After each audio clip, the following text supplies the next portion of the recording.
Buck, I'm looking at updated murder rates all over the country because crime has not declined in 2022.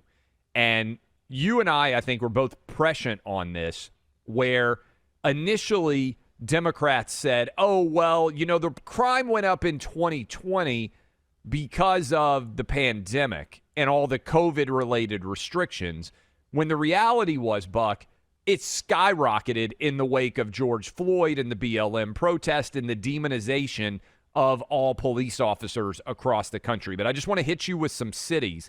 Many of these cities we are on right now. So far this year, murder is up 20% in St. Louis over last year. Murder is up, and these are decent-sized cities I'm trying to pick. Murder is up 20% in San Francisco. Murder is up 40% year to year. These are year-to-year numbers in New Orleans. Murder is up 92%, Buck, in Milwaukee, where we are number one right now in the audience. We appreciate everybody listening in Milwaukee, but those are staggering numbers versus 2021 when, by the way, the numbers were up pretty significant there as well. Houston, according to this data, where we are also number one in the marketplace, appreciate all you in Houston, up 21%. Dallas, up double digits.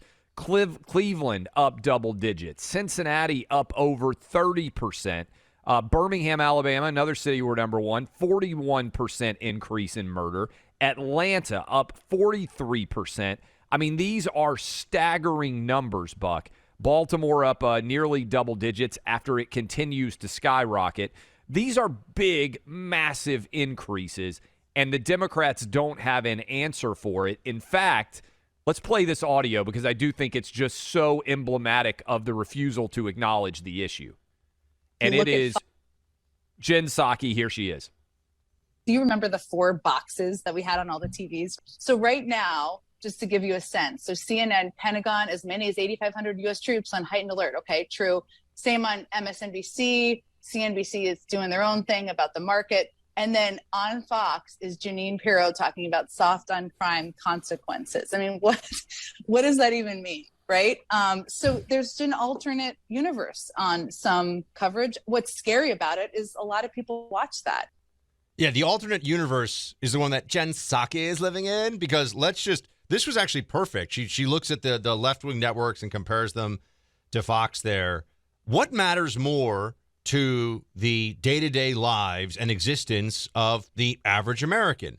The elevated status of some NATO troops overseas at one point in time, or the possibility of being bludgeoned to death on the way home from work by somebody who's been arrested 50 times by the municipal or state authority where you live? Which one is more likely to affect the American people listening to this? How many more Americans are the victims of larceny, burglary, rape, murder, assault? Go down the list of all the crimes and the huge spike in them and the tens of thousands, the hundreds of thousands of people that are suffering as a result of this. I'm not even talking about the normal day-to-day crime that we've gotten used to in this country that is already too high before the surge, Clay. I'm talking about the last almost 2 years now. We know it's not COVID, and here's what they won't do. You know, they make it seem like it's all so complicated. Oh, we need to come up with some new strategies and community outreach. Step 1, lock up criminals. And this is the thing that they're not willing to do. Yeah. Lock up criminals. People who break the law need to be taken off the streets and serve time in prison. If you ask, it's actually an even bigger problem. And I'm here in New York City. The stats on crime in New York City, Clay, I live in Midtown, so I live right in the middle of it, right? Grand larceny is up 74% year over year. People, crazy. They're just stealing stuff all over the place. My beloved scooter, although it did get replaced, stolen in the blink of an eye, you know? You're lucky to still have your scarves. Oh, man. Well, that's, I hide the fancy ones in my pocket. I make sure that no one knows. But, the reality here, Clay, is that they won't do the most fundamental, the most obvious things to deal with the problem because it goes against their ideology. So they come up with all these other explanations. Did you see this, just real quick, in San Francisco? I just thought this was amazing because, you know, you have these libs who clearly they vote for Democrats and they're woke, but they also have to deal with the reality sometimes. This is the CEO of Kraken, Jesse Powell. He just wrote this email yesterday. We shut down Kraken's global headquarters on Market Street in San Francisco after numerous employees were attacked, harassed, and robbed on their way to and from the office. Business partners were afraid to visit after being victimized. Crime, mental illness, and drug abuse are out of control in this city, which is dramatically underreported because it's so commonplace. The police are known to arrest the same offenders dozens of times, thanks to the district attorney's catch and release program, Chesa Boudin, which has resulted in numerous preventable murders of innocent people. No doubt. This is what's happening in cities all across the country where Democrats are in charge. Joe Biden, maybe the only thing he's ever been right on, Buck. 1994, passed the crime bill. And you can trace a substantial decline in crime to this country to what happened in 1994. And I keep saying this, but it's so true. Being concerned about incarceration rates of criminals is a luxury of a low crime environment. If you are sitting around saying, man, we are being too difficult on violent criminals, then what you are really saying is, I feel safe. And Buck, there are a lot of people in big cities all over this country who don't feel safe right now. And I always say one way to check and see whether your neighborhood is safe is by the question that I would ask is, how many women feel comfortable going out for a jog or a walk by themselves in the evening, right? It's a great test of safety in any number of neighborhoods. Would your wife, would your daughter, would your girlfriend feel comfortable going for a jog in the neighborhood or not? And I would submit to you that over the last 4 or 5 years, the number of women who feel safe going out to walk after dark, going for a jog, some places even during the day, that feel safe in their neighborhoods has plummeted all over this country. And it's why, to me, Buck, you know, we talk about COVID, and this needs to be a reckoning in 2022 as well. But until there are consequences over crime, and I think it's going to happen. You're already seeing it happen, Buck. Chesa Boudin's getting recalled.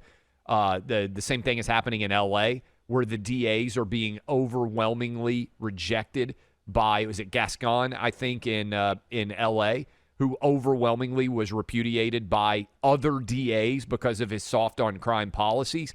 This is happening everywhere, and there have to be consequences for these DAs too, because their choice not to prosecute and their choice not to hold people accountable for violating the law is leading to tons of deaths that otherwise. And then we can't underrate, I believe the number of police shooting deaths have skyrocketed so far this year again.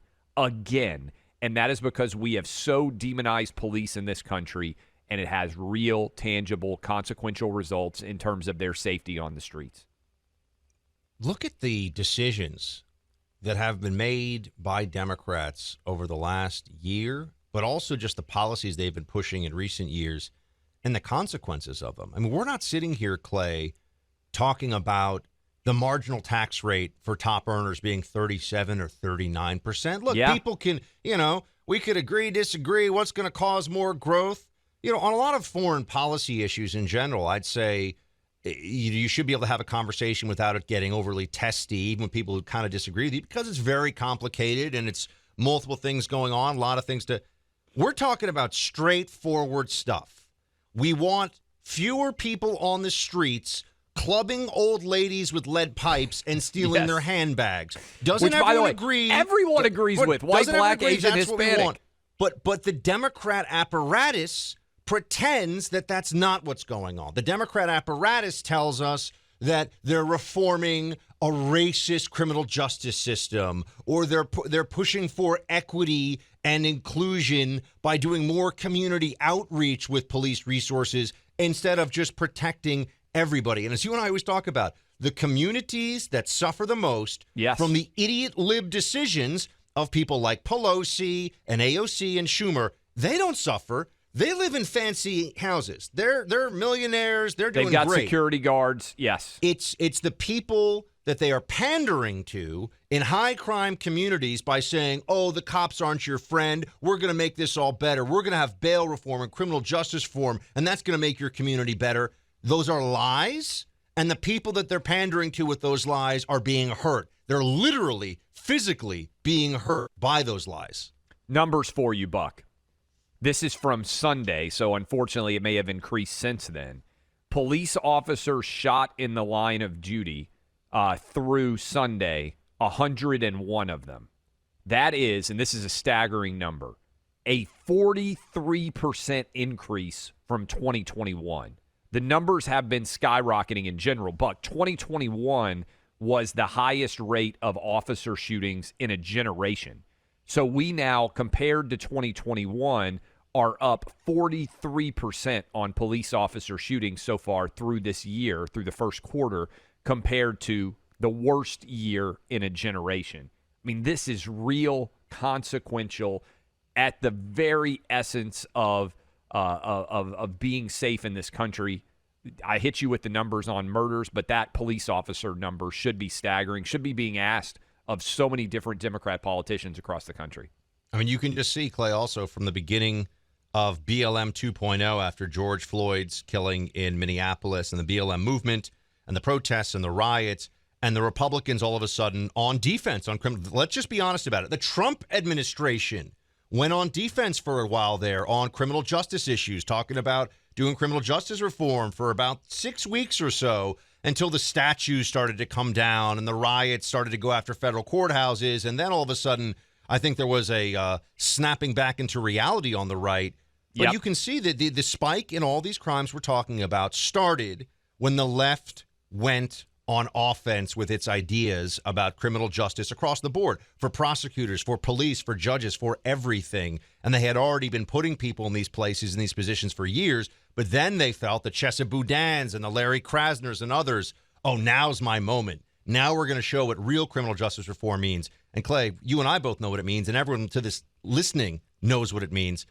More dead people, more assaulted people, more crime, more disorder on the streets. That's what it actually has meant. So you want this to stop, folks. We got to take power away from the people that have done this and have made these decisions. And that means we go to call it the reckoning, Clay. The great reckoning. The great reckoning has to happen. Of 2022 must occur.